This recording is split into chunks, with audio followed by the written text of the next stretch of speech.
আবারও শিক্ষার্থীরা চাকরি প্রত্যাশী 35 আন্দোলনের দাবিতে শিক্ষার্থীরা ঢাকা বিশ্ববিদ্যালয়ের মধুরকে রাজু ভাস্কর্যের সামনে থেকে শাহবাগের থানার অভিমুখে তারা কিন্তু আবারও কর্মসূচি নিয়ে গণমিছিল নিয়ে এই মুহূর্তে রাজপথে নেমে এসেছে। এবং গত সপ্তাহে তারা একটি কর্মসূচি পালন করে এবং মিছিলে তাদেরকে বাধা সৃষ্টি করে এবং শাহবাগের মোড় থেকে তাদেরকে পুলিশে বেশ তাদের 15 জন শিক্ষার্থীকে আন্দোলনে থেকে আটক করা হয়। এবং আজকে তারা আবারও সেই 35 স্থায়ী দাবিতে চাকরির আবেদনের বয়স স্থায়ীভাবে 35 বৃদ্ধির চাবি এবং আন্তর্জাতিক মানদণ্ড অনুযায়ী 35টা শিক্ষার্থীদের সমাবেশ থেকে তারা বিক্ষোভ মিছিল নিয়ে এই মুহূর্তে তারা আবারও তাদের বিক্ষোভ কর্মসূচি পালন করছে এবং এদের মিছিল নিয়ে তারা কিন্তু এগিয়ে যাচ্ছে, শাহবাগের দিক অগ্রসর হচ্ছে। এবং সেখানে তাদের প্রধান আহ্বায়ক শরীফুল ইসলাম শুভ, তাদের সঙ্গে যারা অন্যান্য আহ্বায়করা রয়েছেন এবং যুগ্ম সম্পাদক সহ শিক্ষার্থীরা কিন্তু ইতিমধ্যে তাদের এই কর্মসূচি বাস্তবায়নের লক্ষ্যে কিন্তু তারা রাজপথে নেমে এসেছেন। আমরা দেখছি তারা স্লোগানে ইতিমধ্যে পুরো এলাকাটিতে মুখরোধ করে রেখেছে এবং তারা তাদের এই কর্মসূচিটি কিন্তু বিশাল একটি মিছিল এই মুহূর্তে তারা আসছে। এবং সেটি এই মিছিলটি কিন্তু ইতিমধ্যে তাদের যে কর্মসূচি বাস্তবায়নের লক্ষ্যে কিন্তু তারা সরকারের প্রতি দৃষ্টি আকর্ষণে আনার জন্য তাদের এই কর্মসূচি এবং তাদের দাবি হচ্ছে স্থায়ীভাবে চাকরির বয়সসীমা বৃদ্ধি এবং আন্তর্জাতিক মানদণ্ডের সাথে বাংলাদেশের যে সার্টিফিকেটের মেয়াদকে তারা যেন আরও দীর্ঘদিন ভাবে তারা চাকরিতে প্রবেশ করতে পারে এবং সেই বিষয় নিয়ে তাদের এই কর্মসূচি বাস্তবায়নের লক্ষ্যে কিন্তু তারা নামছে। আমরা আপনাদেরকে সরাসরি যুক্ত করেছি এবং দেখানোর চেষ্টা করছি এবং ইত্তেফাক লাইভে এবং আপনাদেরকে এই যে তাদের যে দীর্ঘ বছরের আন্দোলন কর্মসূচি, তারা দীর্ঘ প্রায় 12 বছর যাবত তাদের আন্দোলন কর্মসূচি চালিয়ে যাচ্ছে এবং আজকের এই চাকরি বয়সসীমা 35 বৃদ্ধির দাবিতে কিন্তু ইন্টারন্যাশনাল গণমাধ্যম অর্থাৎ আন্তর্জাতিক গণমাধ্যম ডয়েচে ওয়েলেতে কিন্তু একটি আজ রাত 8টায় কিন্তু একটি তাদের যে টক শো রয়েছে এবং সেখানে সাবেক শিক্ষা সচিব এবং বর্তমানে সময়ের সবচেয়ে জনপ্রিয় একজন সাংবাদিককে তারা এখানে আমন্ত্রণ জানিয়েছেন এবং তারা এই দুজনের মাধ্যমে আলোচনার মাধ্যমে কিন্তু এই চাকরি প্রত্যাশীদের পাশে এসে দাঁড়িয়েছেন আন্তর্জাতিক মানের সাংবাদিক জনাব খালেদ মহিউদ্দিন এবং তিনিও কিন্তু এই বিষয়টিকে সমর্থন যোগানোর চেষ্টা করছেন। এবং একই সঙ্গে যদি আমরা একটু দেখি যে এখানে অন্যান্য গণমাধ্যম থেকে শুরু করে সকল গণমাধ্যম কিন্তু তাদের এই শিক্ষার্থীদের আন্দোলনের সাথে দাবির সাথে একমত প্রকাশ করেছেন এবং একই সঙ্গে তারা কিন্তু দীর্ঘ বছর যাবত অর্থাৎ 12 বছর যাবত তাদের যে আন্দোলন কর্মসূচি চালিয়ে যাচ্ছে এবং সেই আন্দোলন কর্মসূচির মধ্যে কিন্তু তাদের এই দাবি আদায়ের লক্ষ্যে কিন্তু তারা চেষ্টা অব্যাহত এবং আন্দোলন অব্যাহত রেখেছে এবং এখানে দফায় দফায় তারা বিভিন্নভাবে তাদের যে কর্মসূচি তারা এই কর্মসূচি পালন করছে এবং তারা অনেক নির্যাতন নিপীড়ন তারা সহ্য করছে এবং তাদের আজকে যে সংক্ষিপ্ত সমাবেশ ছিল সেই সমাবেশে তাদের যে নেতৃবৃন্দরা বক্তব্য রেখেছেন এবং বিভিন্ন শিক্ষার্থীরা বক্তব্য রেখেছেন সেখানে তারা প্রধানমন্ত্রী দৃষ্টি আকর্ষণ করছেন এবং তাদেরকে বারবার বলছিলেন যে চাকরির বয়স যদি 35 করা হয় তাহলে তার বয়সে তার যোগ্যতার অর্জন থাকে না, এমনটি যে যুক্তি তুলে হয়েছে এবং সেই যুক্তির প্রেক্ষিতে তারা তাদের দাবি জানিয়েছেন যে মাননীয় প্রধানমন্ত্রী কিন্তু 76 বছর বয়সেও দেশ পরিচালনার দায়িত্ব পালন করছেন। তো সেই জায়গা থেকে কিন্তু একটা শিক্ষার্থী যে 30 বছর পড়াশোনা করে তারা 35 চাকরির মেয়াদে যে সার্টিফিকেটের মেয়াদ দীর্ঘ অল্প সময়ের কেন হবে সেই বিষয়টিকে হচ্ছে তারা নজরে আমলে আনার জন্য সর্বাত্মক দাবি জানাচ্ছেন এবং সেই দাবিতে প্রেক্ষিতে আমরা দেখছিলাম যে শিক্ষার্থীরা তাদের আন্দোলন কর্মসূচি চালিয়ে যাচ্ছে এবং তারা ঘোষণা দিয়েছে যে তারা 35 না পুরোপুরিভাবে না হওয়া পর্যন্ত তারা তাদের এই কর্মসূচি চালিয়ে যাবে।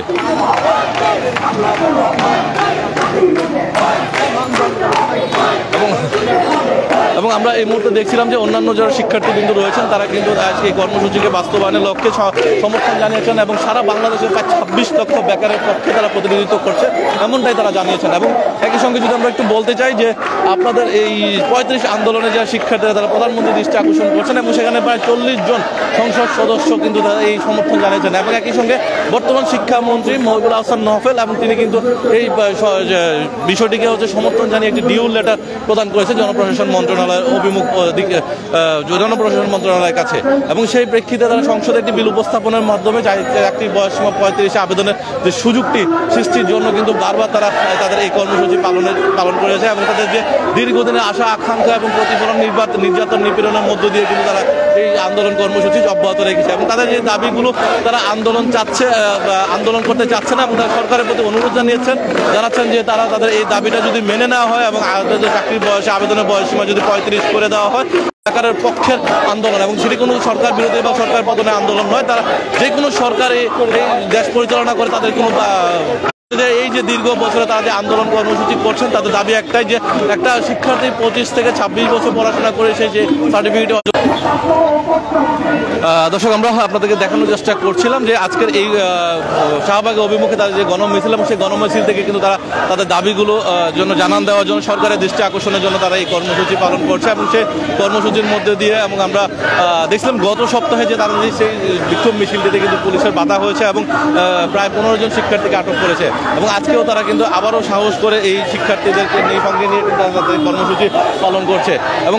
আমরা দেখছিলাম যে ওখানে হাজার হাজার শিক্ষার্থী কিন্তু আজকে জড়ো হয়েছেন এবং তাদের এই বিক্ষোভ কর্মসূচি এবং বিক্ষোভ কর্মসূচির মধ্য দিয়ে, গণমিছিলের মধ্য দিয়ে তারা তাদের অবস্থান জানান দিচ্ছেন। এবং তারা বারবার বলছিলেন যে তাদের যে দাবিগুলো যৌক্তিক এবং আপত্তিকটি আন্তর্জাতিক প্রত্যেকটি দেশেই কিন্তু তাদের এই দাবি উপস্থাপনের জন্য তাদের যে কর্মসূচি এবং সে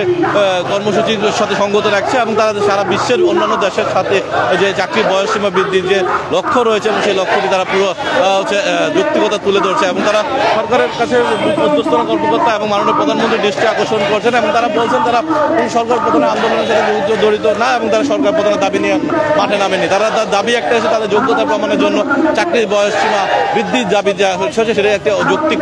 সমাবেশ এবং সেই যৌক্তিক বিষয়গুলো নিয়ে তারা তাদের এই কর্মসূচি পালনের জন্য তাদের এই কর্মসূচি চালিয়ে যাচ্ছে। এবং আমরা যদি একটু আপনাদেরকে সার্বিক পরিস্থিতি দেখানোর চেষ্টা করছিলাম এবং আজকের এই কর্মসূচি থেকে, এবং যদিও এই বিষয়টি নিয়ে তারা যদি সামনের দিকে অগ্রসর হয় এবং সে অগ্রসরের দিকে তারা সর্বশেষ বিক্ষোভ মিছিল শেষ একটি শান্তিপূর্ণ কর্মসূচি পালনের মধ্য দিয়ে তাদের পরবর্তী কর্মসূচি ঘোষণা করবেন। এই ছিল আমার কাছে রাজু ভাস্কর্য ঢাকা বিশ্ববিদ্যালয় যে টিসি এলাকা থেকে যে তাদের গণমিছিল এবং বিক্ষোভ কর্মসূচি এবং সমাবেশ থেকে সর্বশেষ তথ্য আপনাদের জানানোর চেষ্টা করছিলাম। সবার আগে সব খবর জানতে ইত্তেফাকের সঙ্গেই থাকুন। আমি এতক্ষণ তানভীর আহমদ আপনাদের সঙ্গে যুক্ত ছিলাম ঢাকা বিশ্ববিদ্যালয় টিসি এবং শাহবাগ এলাকার এখানকার এই 35 আন্দোলনের শিক্ষার্থীদের সর্বশেষ তথ্য নিয়ে। এই ছিল আমার কাছে এখন পর্যন্ত। তার পরবর্তী আবারও যুক্ত হবো পরবর্তী নতুন কোনো আপডেট নিয়ে। সে পর্যন্ত ভালো থাকুন, সুস্থ থাকুন, ইত্তেফাকের সঙ্গেই থাকুন।